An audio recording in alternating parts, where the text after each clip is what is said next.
Eh, saya coba untuk share screen di materi pagi hari ini. Tidak banyak. Materinya sebetulnya agak-agak ada diskusinya. Nanti teman-teman saya minta untuk memberikan respon terhadap beberapa hal yang saya sajikan. Aisyah, saya boleh minta share screen-nya?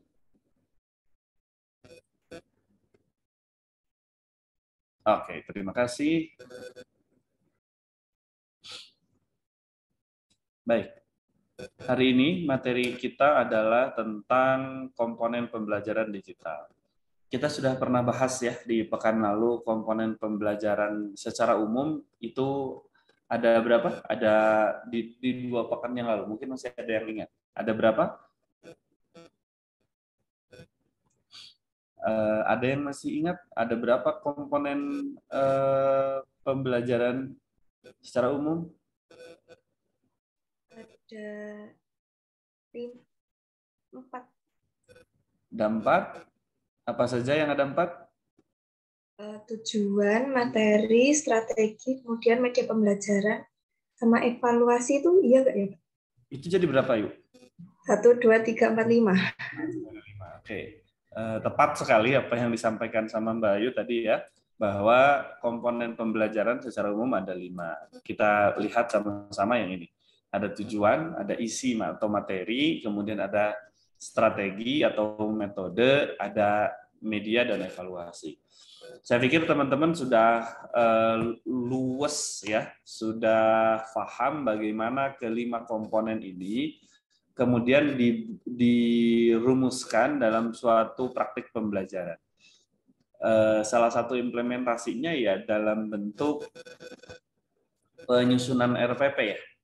Dalam bentuk penyusunan RPP. Di RPP itu kan ada tujuan, ada isi, ada atau materi gitu, kemudian ada strateginya, bagaimana media yang dilibatkan apa, dan bagaimana materi tersebut atau tujuan tersebut akan diukur ketercapaiannya melalui kegiatan evaluasi.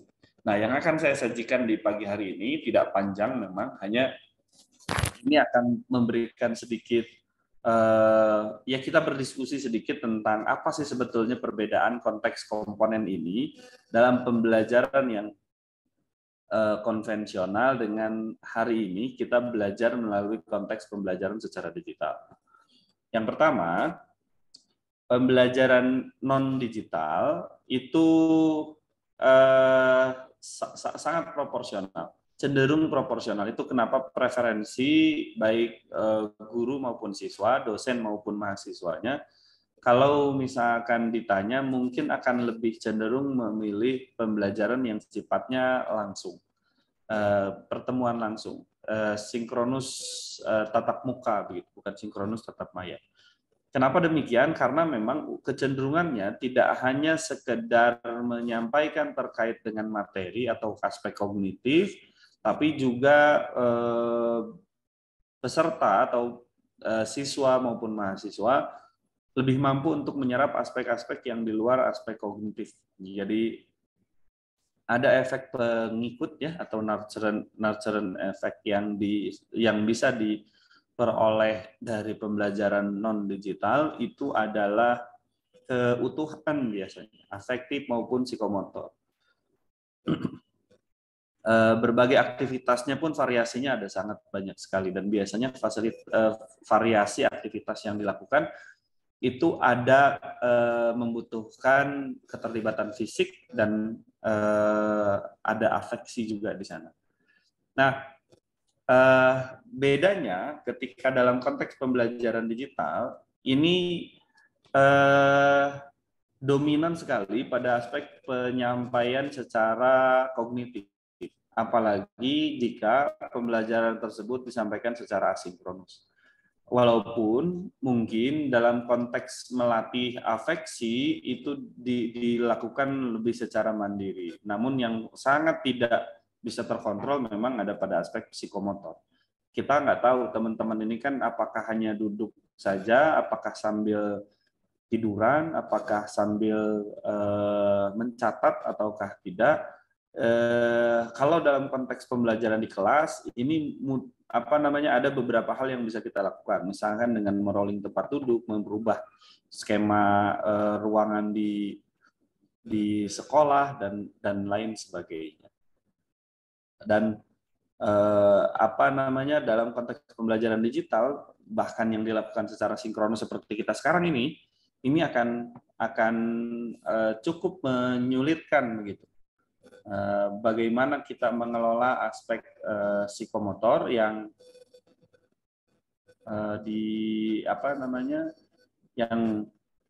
yang terutama audiens atau peserta didik bisa lakukan. Nah, karena tujuan pembelajarannya lebih ya, walaupun di yang di non digital pun pada dasarnya tujuan pembelajaran itu dirumuskan dalam bentuk rumusan yang sifatnya kognitif. Namun ada tujuan-tujuan yang sifatnya terselubung lah begitu ya, terselubung di dalam tujuan tersebut sehingga pada implementasinya bisa kita terapkan baik itu tujuan afektif maupun tujuan psikomotor. Nah, saya coba tanya ke teman-teman, kira-kira apa dampak dari adanya shifting atau perubahan dari yang awalnya non digital sekarang menjadi dalam bentuk digital? Apa dampak yang akan terjadi dalam perumusan tujuan pembelajaran? Ada yang mau berpendapat? Atau mungkin pada bagian tujuan ini saya coba langsung saja. Pada tujuan pembelajaran ini nanti teman-teman mulai dari yang berikutnya. Apa dampaknya dari adanya shifting dari pembelajaran non digital ke pembelajaran yang berbentuk digital? Salah satu shiftingnya adalah atau dampak dari terjadinya perubahan tersebut itu, nah, adanya kebutuhan untuk menyederhanakan tujuan pembelajaran. Dalam pembelajaran digital, karena nanti aktivitas itu akan banyak dilakukan oleh peserta didik, sehingga spesifikasi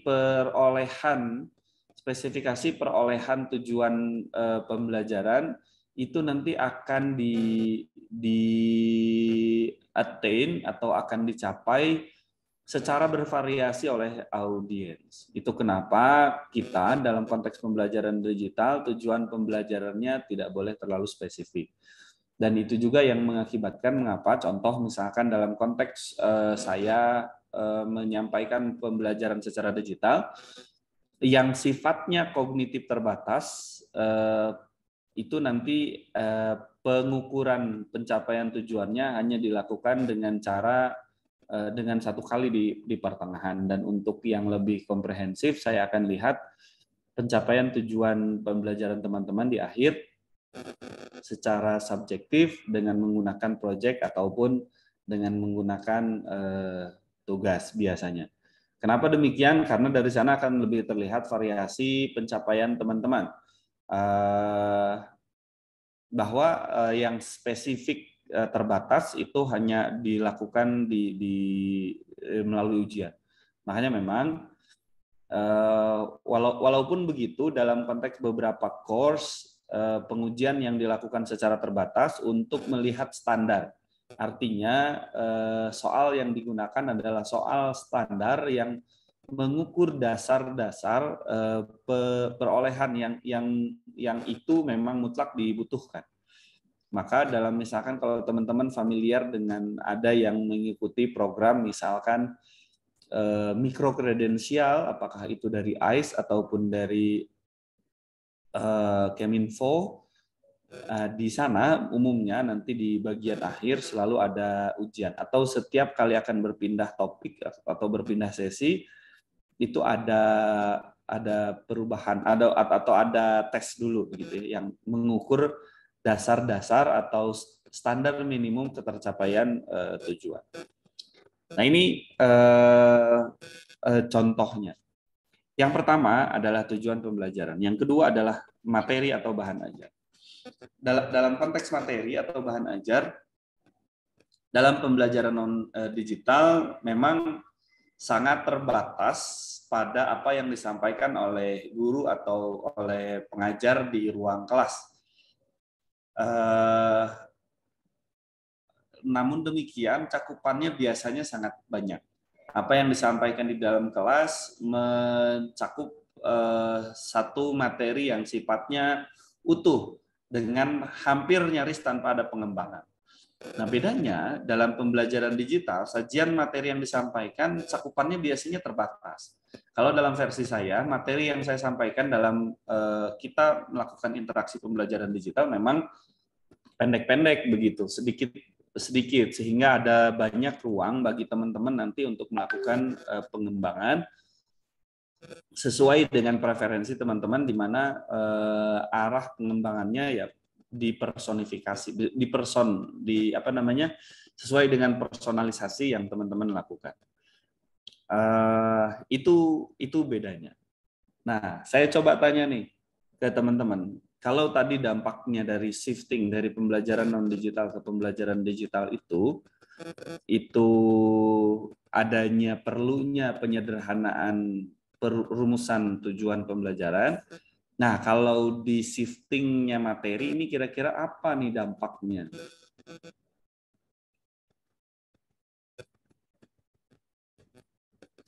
Karena kendali pengembangan pembelajaran sekarang ada di peserta didik, ada di siswa atau ada di mahasiswa. Sedangkan dulu ketika atau sebelumnya dalam konteks pembelajaran digital, kendali materi ini sepenuhnya ada di pengajar begitu. Coba silahkan. Ada yang mau mencoba? Suara saya tadi nggak begitu kedengaran ya? Kok saya lupa nih nggak dipasang di sini. Benar, Pak. Boleh, iya. boleh. Mau coba menjawab ya, Pak? Oke. Kalau sependapat saya ketika nanti materi yang disampaikan terbatas, berarti akan ada kayak perombakan penyusunan bahan ajar, Pak. Jadi kan misalnya kalau di non-digital kan setiap pertemuan ada misalkan ada 4 materi. Nah, ketika digital hanya akan disampaikan 2 materi. Berarti kan itu juga berpengaruh ke lamanya waktu belajar siswa kayak JPL gitu, Pak. Jadi nanti akan ada perombakan yang lumayan banyak dalam proses pembelajaran. Kalau saya itu, Pak. Oke, terima kasih Mbak Arli. Jadi artinya ada pembatasan materi yang biasanya dilakukan gitu. Kalau tadi misalkan biasanya ada 4 poin materi dalam pembelajaran digital bisa jadi hanya 2. Itu dampaknya yang menurut Mbak Ardiani. Yang lain ada yang mau menambahkan? Jadi adanya pembatasan ya dampaknya. Oke, berikutnya teman-teman yang lain. Barangkali ada yang ingin menambahkan? Saya, Pak. Monggo, Mbak Yu. Kalau Mbak Ardiani tadi kan terkait perombakan jam, nah mungkin saya mau menambahkan mungkin dari perombakan waktu dari misalnya 4 poin ke 2 poin itu nanti mungkin siswa itu perlu melebihkan lagi kegiatan belajar mandirinya ketika di rumah gitu. Misalnya kan kalau kita di Zoom kemudian asinkron gitu kan mungkin waktunya lebih pendek daripada ketika nanti bertemu di kelas yang waktunya itu panjang. Nah, mungkin itu jadinya dampaknya nanti tuh bahan ajarnya mungkin di siswanya itu bisa lebih didalami secara mandiri seperti itu, Pak. Nah, ini luar biasa sekali yang disampaikan sama Mbak Ardiani dan Mbak Ayu. Ini cukup merangkum sebetulnya apa yang saya harapkan, bahwa pada dasarnya terkait dengan materi, karena tadi yang saya sampaikan kontrol materi itu ada di peserta didik sehingga memang arah pengembangannya akan sangat ditentukan oleh peserta didik kita. Peserta didik kita ingin mengembangkan acuan materinya ini ke arah mana? Tadi yang disampaikan oleh Mbak Ayu, Mbak Ardiani, bahwa apa yang disampaikan oleh guru bisa jadi porsinya akan terbatas. Kalau tadi versinya Mbak Andriani itu dari 4 poin menjadi 2, atau misalkan dari setiap poin itu porsinya mungkin hanya 50%, 50%. Jadi tetap 4 poin tapi porsinya 50%, 50%. Atau mungkin hanya yang intinya saja, yang setiap poin materi itu mungkin hanya intinya saja. Nah, yang disampaikan oleh Mbak Ayu misalkan bahwa ada kebutuhan bagi peserta didik untuk melakukan proses pembelajaran. Saya sepertinya tidak mencantumkan salah satu misalkan karakteristik pembelajaran digital yang di materi mata kuliah saya di mata kuliah pembelajaran digital. Bahwa salah satu dampak dari adanya pembelajaran digital adalah adanya peralihan tanggung jawab dari sekolah atau guru ke siswa.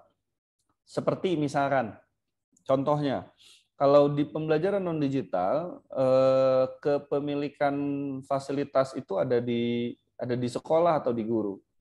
Tapi sekarang dalam konteks pembelajaran digital, pemilikan fasilitas itu harus dimiliki mutlak oleh siswa. Sehingga dengan berdasarkan kemampuan yang berbeda-beda tersebut, maka siswa akan melakukan pengembangan materi pun sesuai dengan variasinya. Akan bervariasi sesuai dengan kemampuannya masing-masing. Nah, yang dibutuhkan karena pengembangannya dilakukan secara mandiri, maka yang dibutuhkan adalah guru memberikan arahan, memberikan poin-poin yang itu bisa menjadi rujukan, menjadi acuan bagi siswa atau bagi peserta didik untuk melakukan pengembangannya. Sehingga walaupun dilakukan oleh masing-masing, pengembangan tersebut masih dalam koridor yang relevan dengan materi yang disampaikan oleh guru.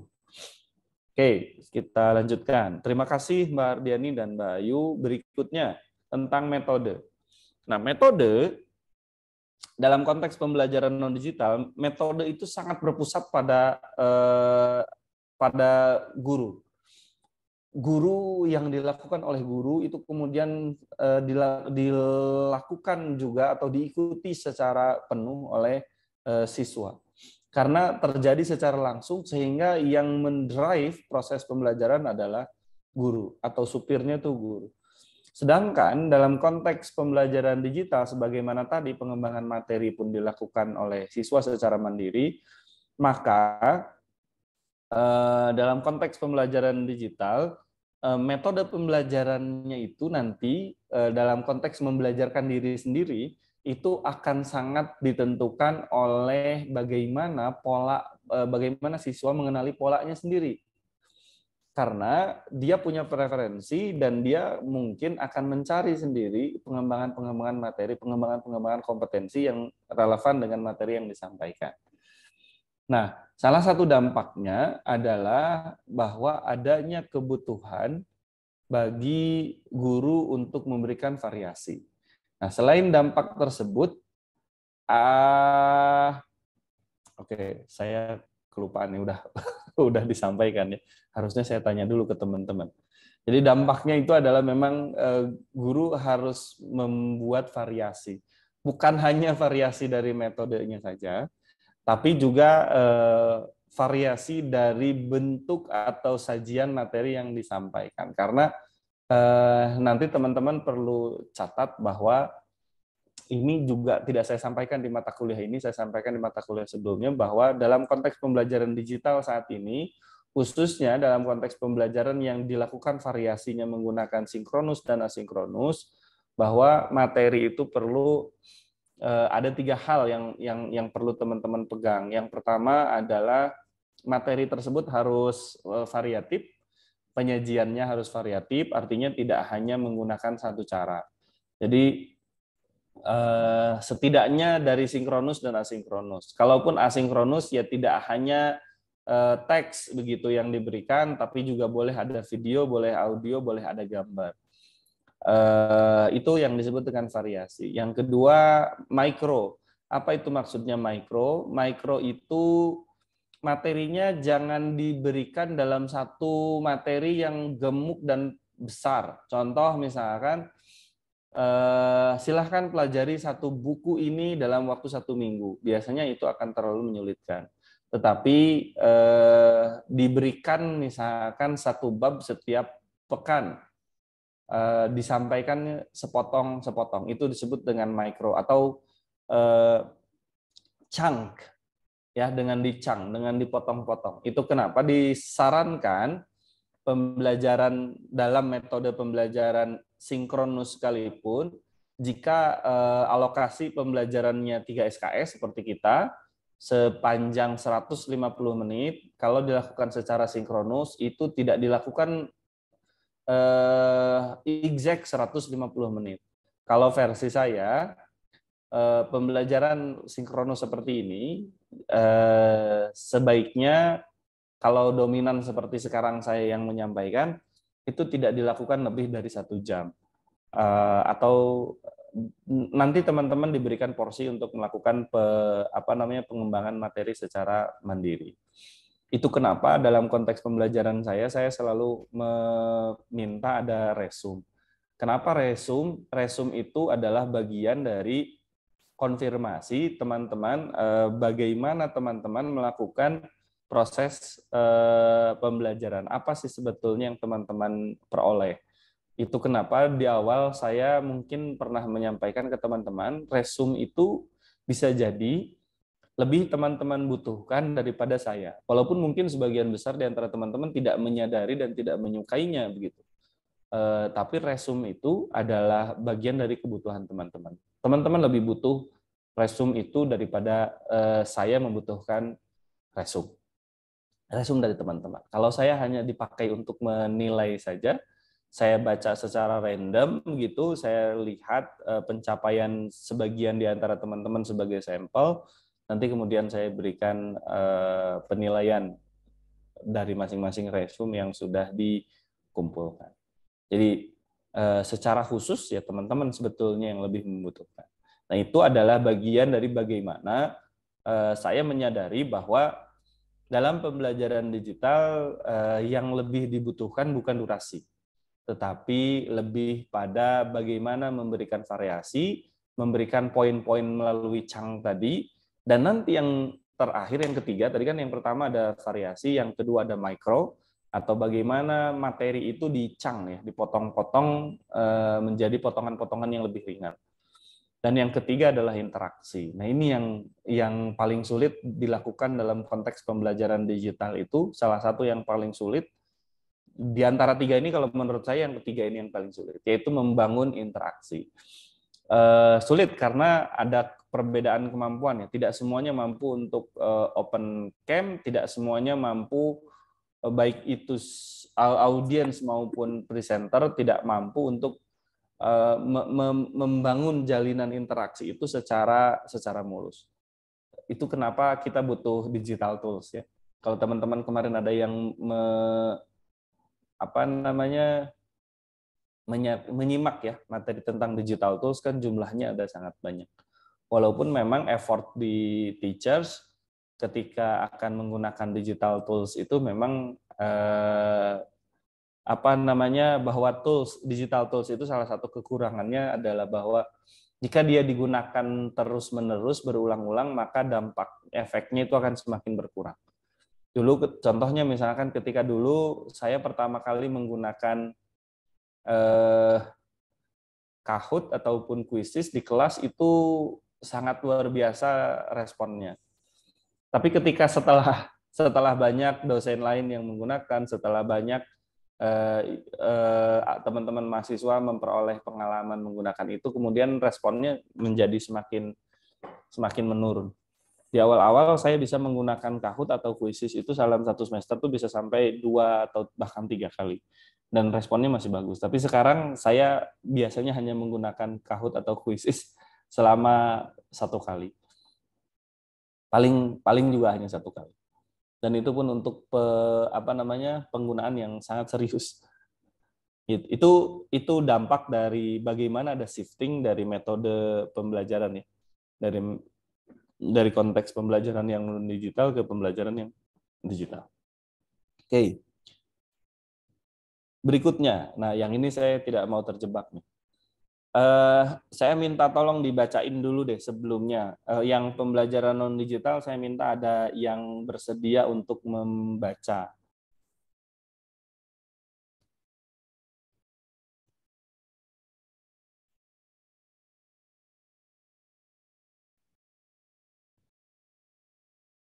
Ada?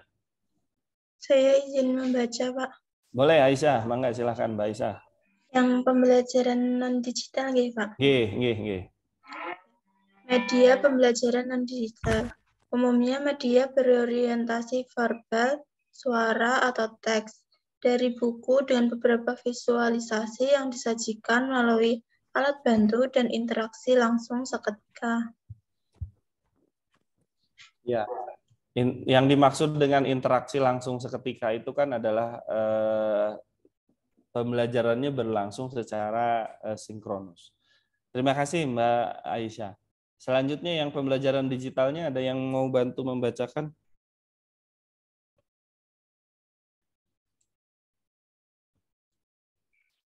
Mungkin saya, Pak. Boleh, silakan Mbak Alfiana. Dalam pembelajaran digital itu cenderung menggunakan perantara dengan mengkombinasikan penggunaan simbol audio, visual, dan gerakan animasi atau gestur baik secara parsial maupun terpadu atau multimedia dan disajikan dalam format digital. Ya, ini yang tadi saya terkait ya dengan tadi yang saya jelaskan bahwa adanya kebutuhan variasi dalam pembelajaran digital itu menjadi lebih tinggi. Kalau kita tatap muka, saya itu bisa dan confident untuk mengajar tanpa menggunakan media sama sekali. Maksudnya tanpa menggunakan media video, media audio, ataupun media visual. Cukup berikan saya alat bantu berupa spidol dan papan tulis, maka saya merasa saya cukup confident untuk melakukan itu. Tapi kalau di pembelajaran digital, nggak pakai PowerPoint itu rasanya sangat sulit dilakukan. Itu kenapa perlu ada penggunaan simbol. Selain saya menyampaikan melalui audio yang melengkapi sajian visual yang diberikan, nah kombinasi itu pun kadang-kadang tidak cukup. Kadang-kadang teman-teman audiens itu demand-nya itu tinggi. Demand-nya itu tinggi karena yang melakukan pola seperti ini kan nggak cuma satu, tapi banyak. Sehingga pola seperti ini sebetulnya adalah pola-pola yang ya sangat minimal sekali dilakukan. Jadi jangan pernah teman-teman melakukan proses pembelajaran jika secara digital baik itu sinkronus maupun asinkronus itu tanpa ada variasi. Setidaknya kalaupun misalkan suara saya nggak enak didengar atau ada gangguan, teman-teman bisa baca apa yang disampaikan di bahan sajian gitu. Dan itu sangat minimal, Sehingga syukur-syukur teman-teman nanti bisa membangun yang lebih baik. Nah, saya sekarang minta, lalu dampaknya apa? Lalu dampaknya apa dari shifting ini? Dengan adanya variasi, dengan adanya kebutuhan variasi, dengan adanya tadi salah satunya bahwa harus digunakan format digital, lalu dampaknya apa? Baik terhadap siswa maupun terhadap guru. Atau dari dampaknya terhadap teachers maupun terhadap student. Ada yang mau mencoba? Saya ingin mencoba yang dampaknya bagi guru, Pak. Oke, apa dampaknya bagi guru, Aisyah? Mbak Aisyah. Kalau menurut saya, dampak bagi guru itu harus lebih kreatif dalam pengembangan media. Jika gaptek atau nggak bisa tentang teknologi, mungkin akan kesulitan bagi guru dalam penyampaian materinya. Artinya kata Mbak Isa, ada tuntutan lebih bagi guru untuk lebih mampu setidaknya menggunakan berbagai variasi media, gitu ya, berbagai variasi media. Nah, kalau di teman-teman menyimak materi yang saya sampaikan di Digital Tools, di akhir itu kalau saya tidak salah saya menyampaikan bahwa teman-teman itu diharapkan mampu semakin banyak semakin bagus menguasai Digital Tools. Tapi yang lebih penting tidak hanya cuma banyaknya, tapi teman-teman menguasai. Jadi kalau cuma bisa 10, tapi tidak ada yang dikuasai secara penuh, salah satu di antara 10 tersebut, mungkin nanti implementasinya tetap akan kurang maksimal. Tapi walaupun hanya menguasai 3, tapi 3 itu dikuasai secara penuh, bagaimana cara mengoptimalkannya, bagaimana cara menggunakannya di waktu dan untuk menyampaikan materi yang tepat, Maka 3 ini bisa jadi menjadi sangat bermanfaat untuk teman-teman. Tapi prinsipnya sama, semakin banyak akan semakin bagus. Dan semakin teman-teman mahir menggunakan tools, digital tools, itu akan semakin baik. Tadi disampaikan oleh Mbak Isa dalam konteks penggunaan media, guru menjadi dituntut untuk lebih menguasai media yang ada begitu ya untuk menyampaikan pembelajaran. Kalau dampaknya untuk siswa, ada yang mau berpendapat?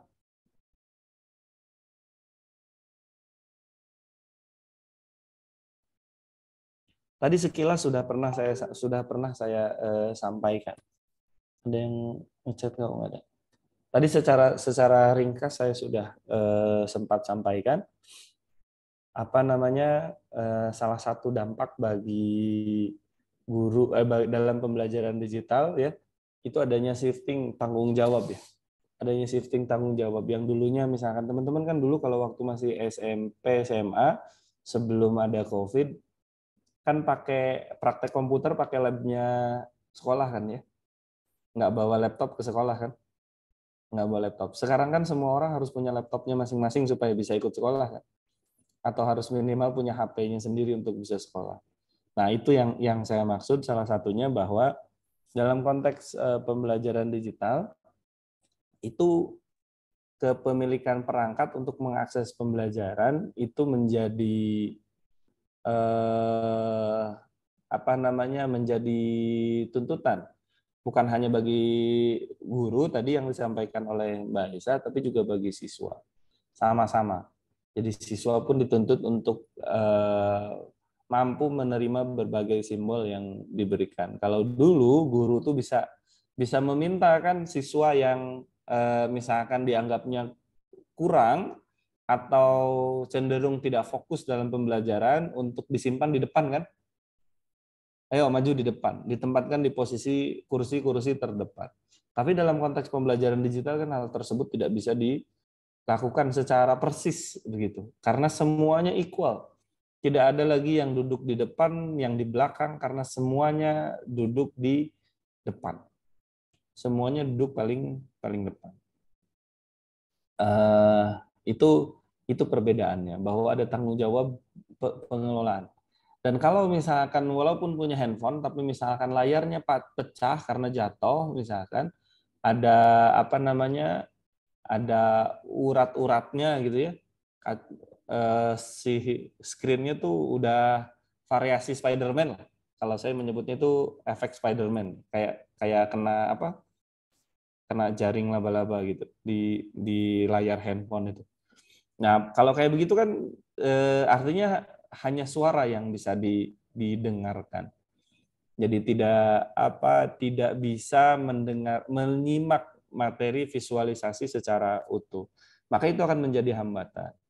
Demikian pula kalau misalkan speakernya rusak, kayak laptop saya ini speakernya rusak. Jadi harus pakai headset atau harus pakai alat bantu tambahan untuk bisa mendengarkan suara dengan baik. Tapi kok Bapak nggak pakai headset sekarang? Oh, saya pakai ini, speaker. Saya pakai speaker eksternal. Ada di sebelah saya. Ini nih speakernya. Nah, ini speaker saya. Jadi tidak pakai headset karena kalau ini alat bantunya. Ini alat bantunya. Nah, ini dicolokin ke USB.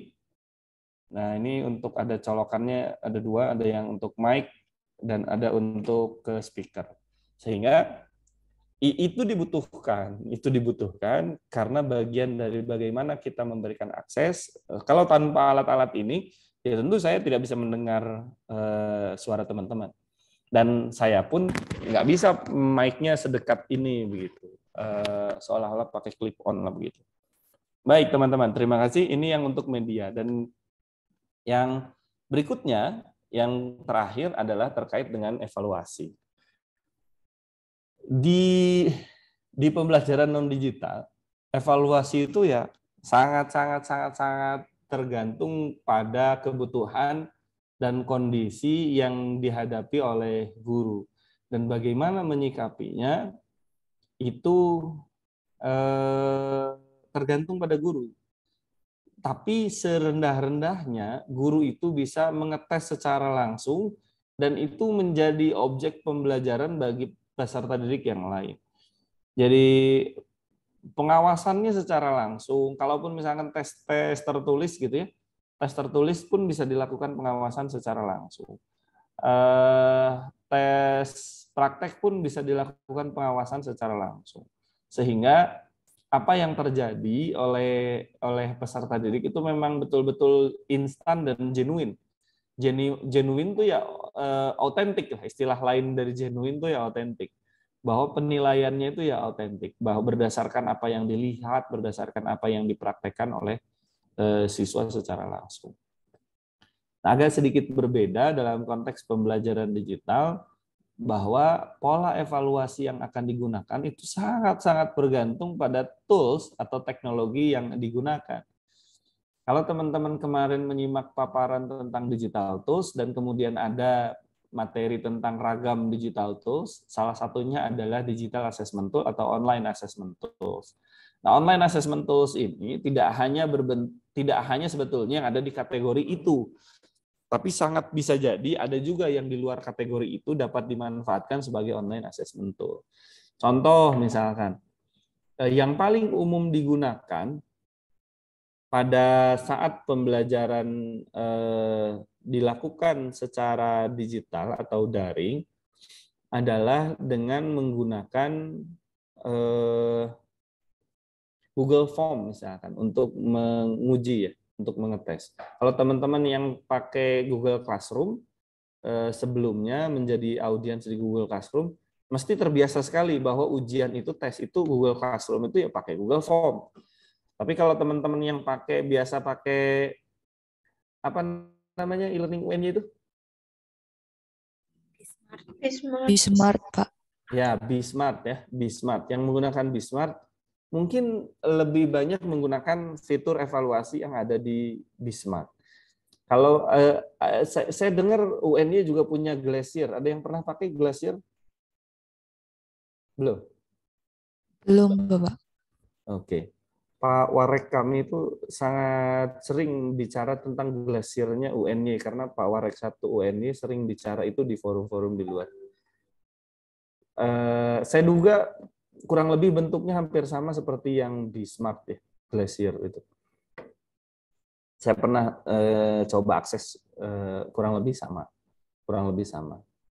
Nah itu teman-teman, ini yang terkait dengan evaluasi. Nah, lalu bagaimana dampaknya? Ada yang mau mencoba?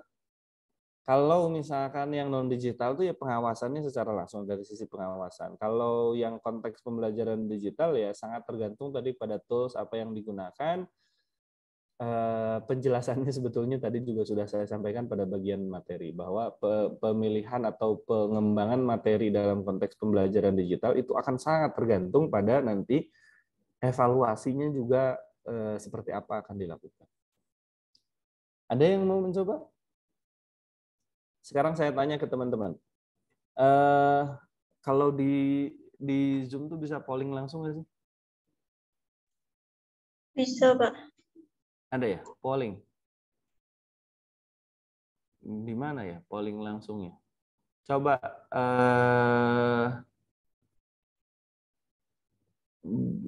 breakout.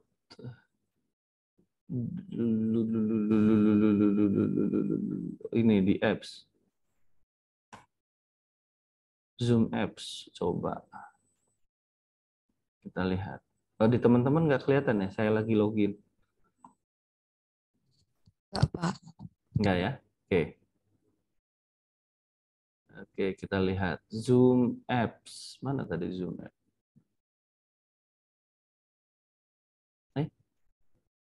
Kok menghilang?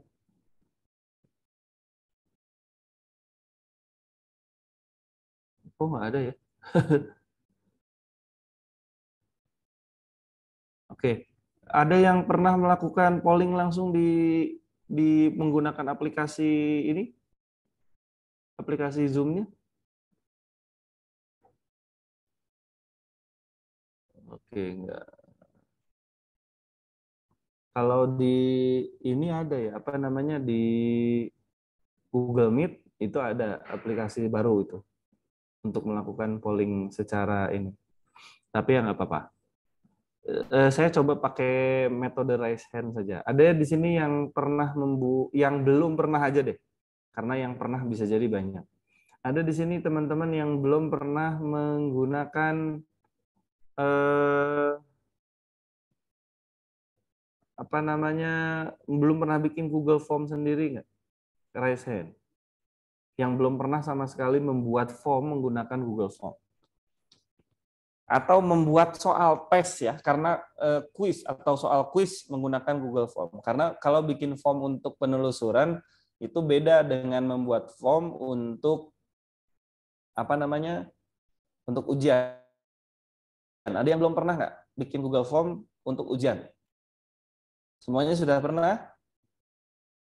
Oke, a good answer. Siapa di sini yang pernah, atau sekarang yang pernah, siapa di sini yang pernah menggunakan tools selain Google Form untuk melakukan evaluasi? Coba. Yang untuk tes ya, untuk tes. Selain Google Form. Hafiz, saya coba tanya ke Hafiz. Yang lain silahkan kalau masih ada yang mau raise hand. Mas Hafiz pakai apa? Selain Google Form, pernah pakai? Pakai Quizzes, pernah pakai. Siapa audiensnya waktu itu? Kemarin kan waktu apa itu simulasi pembelajaran, nah itu audiensnya itu teman sekelasnya Pak, karena simulasi pembelajarannya sama teman-teman sekelas. Oke. Kalau Kurota Ayun, Mbak, pernah pakai untuk di mana? Pakai apa dan di mana? Pakai Microsoft Forms, Pak, membantu tante buat bikin evaluasi penilaian. Oh, pakai Microsoft Form, kurang lebih sama seperti Google Form ya, cuma beda di tampilan dan gaya penyampaian. Oke, berarti audiensnya adalah anak sekolah. Iya, Pak. Iya, Pak. Oke, terima kasih. Kalau Aisyah sama Mbak Alfi? Kalau dari saya tuh pernah gunain live worksheet itu loh, Pak. Jadi live worksheet. ya. Oke, good. Itu untuk audiensnya siapa? Untuk anak SD, Pak. Untuk anak SD. Itu siswanya Aisyah sendiri atau siswa orang lain? Kebetulan dulu kan ada tugas kayak pembelajaran buat anak sekolah dasar. Nah, saya ngumpulin anak-anak di tetangga saya. Tapi ya butuh bantuan gitu Pak cara penggunaannya. Oke. Terima kasih Mbak Aisyah. Kalau Mbak Alfi tadi pakai apa? Sama Pak, pakai live worksheet. Pakai live worksheet juga. Oke. Nah, teman-teman, artinya teman-teman sudah punya beberapa modal yang baik untuk bisa memberikan variasi pelaksanaan evaluasi pembelajaran dalam konteks pembelajaran digital. Dampak dari salah satu dampak dari adanya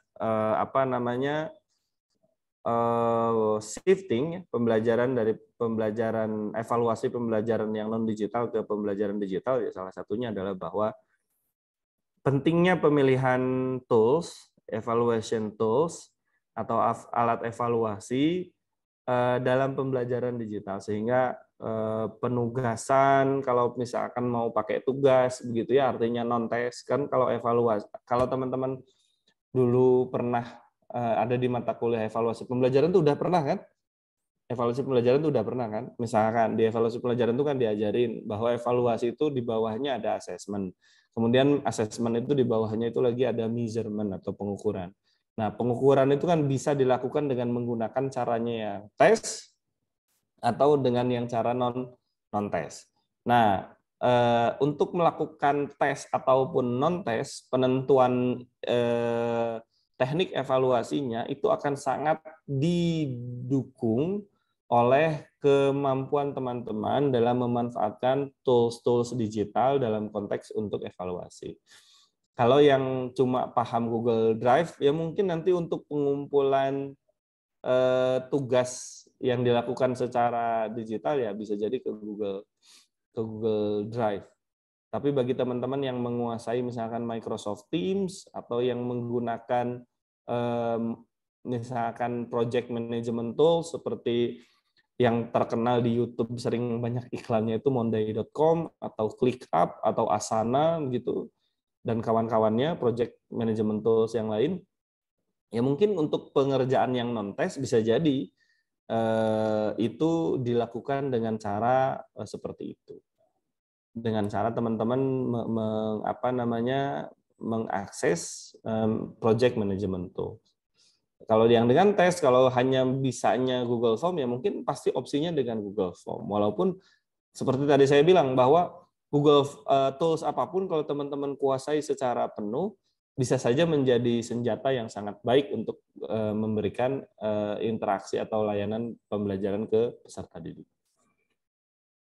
Saya pikir itu untuk materi kita hari ini. Ada pertanyaan di kolom chat.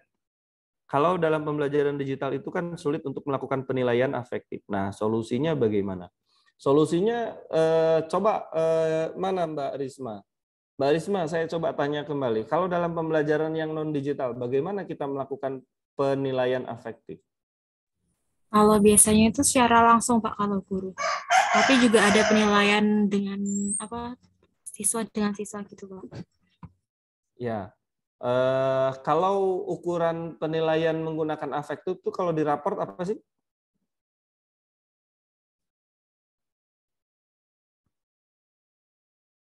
Teman-teman, kalau penilaian afektif itu implikasi di raportnya itu gimana?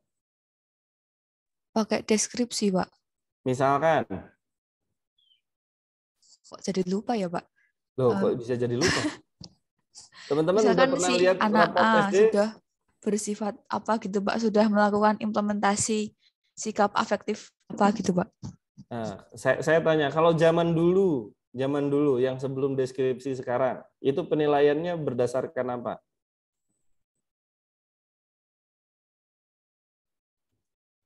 Kedisiplinan, terus keaktifan, terus apa lagi yang biasanya suka dinilai bagus, baik gitu di raport zaman dulu.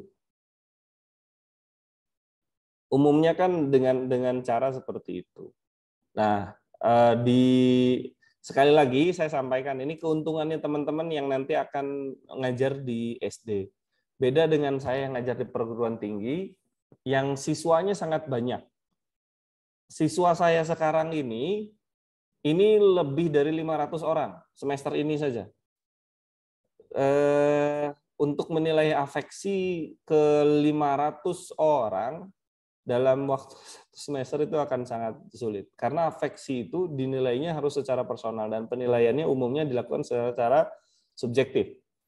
Kalau teman-teman keuntungannya selama 1 semester atau bahkan selama 1 tahun, teman-teman itu akan menghadapi satu kelompok siswa yang sama. Dan jumlahnya nggak 500 kan? Ya, paling berapa? Paling banyak berapa? 30 paling. 30. Itu yang paling banyak di Jogja. Di Jogja berapa jumlah siswa satu kelas paling banyak? Yang selain perkotaan paling cuma 20, Pak. 15. Kalau di perkotaan berapa? Kan membuka kemungkinan kan teman-teman untuk ngajar di perkotaan kan? Toh gajinya juga lebih bagus di perkotaan. Di perkotaan paling kayak rombel gitu loh, Pak. Bisa sampai 3 rombel, per rombel. Ya, per rombelnya berapa? Kan per rombel kan gurunya beda-beda. 28-an mungkin, Pak. Berapa? 28-an. 28 itu masih di kisaran 30. Ada yang sampai 40-50 nggak? Nggak ada, Pak. Nggak ada ya? Nggak ada yang kelas super besar sampai 50 siswa? Nggak ada, Pak. Oke. Kalau di tempat lain, mungkin di luar Jogja, saya pernah menemukan ada yang sampai 55 siswa dalam satu kelas.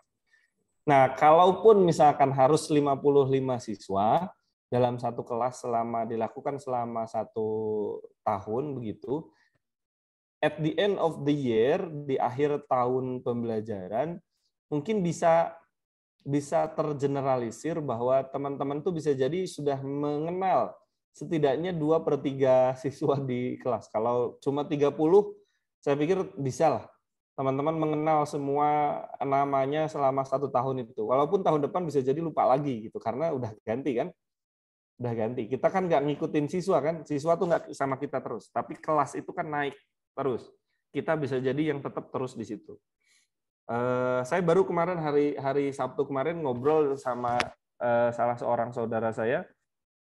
Dia ngajar sudah hampir 6 tahun, selalu dikasihnya kelas 1. Ya, saya bilang berarti kalau begitu ya berarti Teteh sudah di ospek selama kurang lebih 6 tahun dan belum akan selesai gitu, sampai muncul ada guru baru yang akan diberikan tanggung jawab untuk ngajar di kelas 1.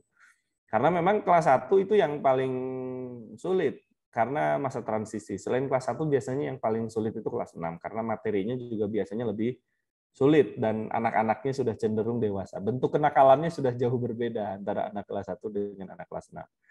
Nah, ketika kemudian nanti mengelola anak-anak itu terus-terusan, gitu, anak kelas 1 terus, nah selama 1 tahun itu kecenderungannya akan lebih mudah untuk kita menilai secara afeksinya berkembang seperti apa.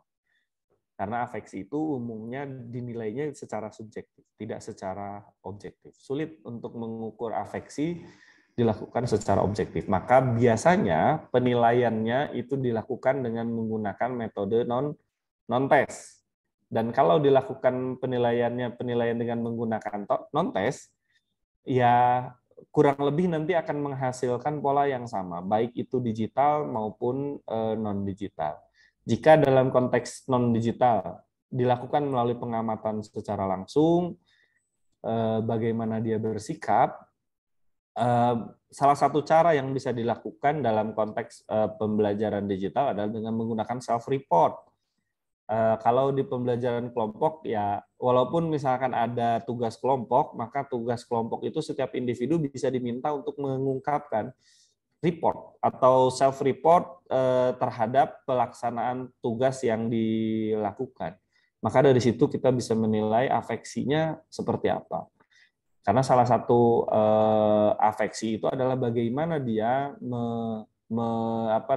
mengungkapkan pola dia dalam mengerjakan suatu pekerjaan atau dalam dia mempersepsikan suatu tugas. Itu sehingga dia bisa menyelesaikan tugas tersebut. Saya pikir begitu, Risma. Terima kasih, ini pertanyaannya luar biasa sulit. Salah satu kesulitan dalam pembelajaran digital yang sampai sekarang masih banyak dikembangkan adalah bentuk autentifikasi. Kalau dilakukan dengan bentuk tes, bagaimana kita bisa 100% yakin bahwa orang tersebut yang melakukan tes tersebut tidak mendapatkan bantuan dari orang lain, dan kemudian tidak memanfaatkan resource yang tidak diperkenankan. Contoh, kalau misalkan saya sekarang, teman-teman kan nggak tahu kalau sekarang ini saya menggunakan 2 layar kan. Bisa saja kalau sedang ujian dengan menggunakan 2 layar ini, yang satu saya pakai untuk Google, yang satu saya pakai untuk ngerjain. Bisa kan? Atau yang lebih mudah, misalkan teman-teman kan nggak tahu di depan saya itu ada orang atau tidak kan. Pas ngerjain ujian, saya kemudian ngomongin secara keras-keras, terus dia ngasih jawaban.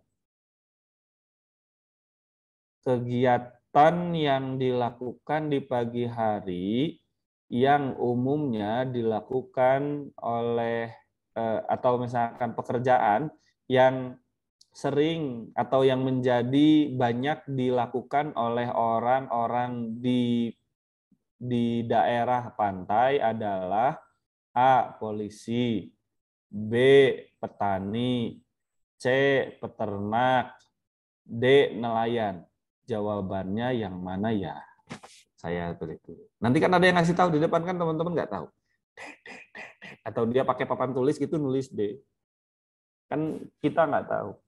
Maka itu salah satu kesulitan atau tantangan dari evaluasi pembelajaran yang dilakukan secara digital.